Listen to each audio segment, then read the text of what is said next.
بسم اللہ الرحمن الرحیم۔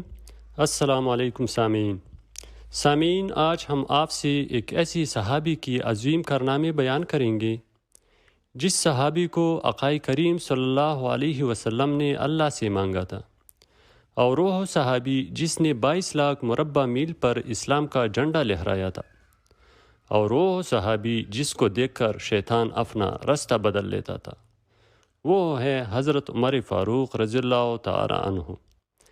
ناظرین، حضرت عمر رضی اللہ کی سنہرے دور میں شراب نوشی کی سزا مقرر ہوئی، اور حضرت عمر رضی اللہ نے جیل کا تصور دیا، مؤذنوں کی تنہائی مقرر کی اور مساجدوں میں روشنی کا بندوبست کیا، پولیس کا محکمہ قائم کیا اور فوجی چھاونیاں بنائی، زراعت کی فروغ کے لیے نہریں کھدوائی، مکمل عدالتی نظام کی بنیاد ڈالی، دنیا میں پہلی بار دودھ پیتی بچوں، معذوروں، بیواؤں اور بے اسراؤں کی وظائف مقرر کی۔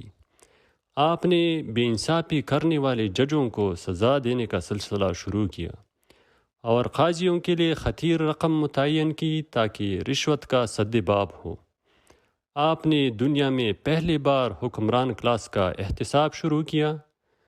آپ فراتوں کو تجارتی قافلوں کی چوکیداری کیا کرتے تھے۔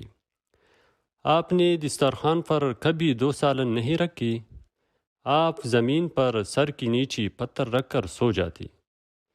آپ رضی اللہ کے کرتے پر 14 پیوند تھے۔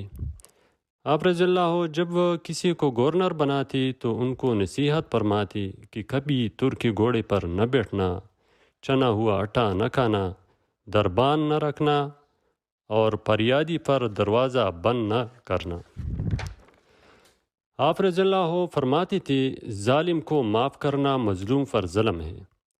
مسجد حرام اور مسجد نبوی کی توسیع فرمائی۔ کسریٰ اور کسریٰ جیسی سپر پاور طاقتوں کی غرور خاک میں ملایا۔ 900 جامع مسجد اور 4000 عام مساجد تعمیر کرائی۔